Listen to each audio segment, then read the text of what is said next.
Today, we are going to make a golden fruitcake, which is much better than the dark, spicy fruitcake that everyone dislikes so much.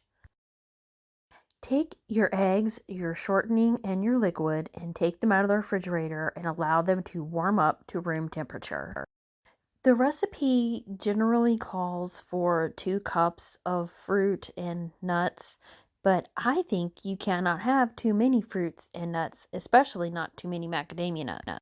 The recipe I have called for things like raisins and dates and slivered almonds and even shredded coconut, but I don't like any of those, and I especially don't like shredded coconut in batter or a cake. I think it tastes like shredded paper. Grease your pan with Crisco and cut out wax paper to put in the lining and then grease that too. Measure out and sift your flour and your leavening. Cream your butter and sugar together.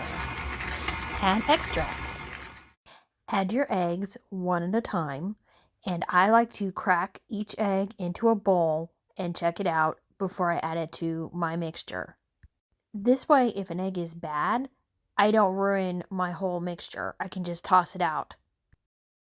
If your butter, sugar, and egg mixture curdles, you can fix this by adding a couple tablespoons of flour before you add your final egg. There is a blog about this and explains the science of this at King Arthur Flour, and I will link that in the description box below. So now you alternate your flour with your liquid ingredient. I started with flour and I ended with flour. The recipe calls for half a cup of pineapple juice, but I used pear juice instead. When everything is all nice and mixed together, you add your candied fruit and your nuts.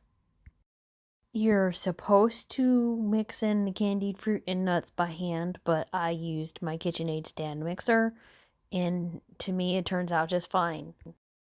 So then you put your cake batter in the oven at 275 degrees for 2.5 hours or until the toothpick inserted comes out clean. Let your cake cool on a rack for about an hour, and then when it's completely cool, wrap it up in plastic wrap and aluminum foil. I wrap it up in aluminum foil too because this cake is for Christmas Day and I don't want it to get dried out. Thank you for watching. See you in the next video. Bye.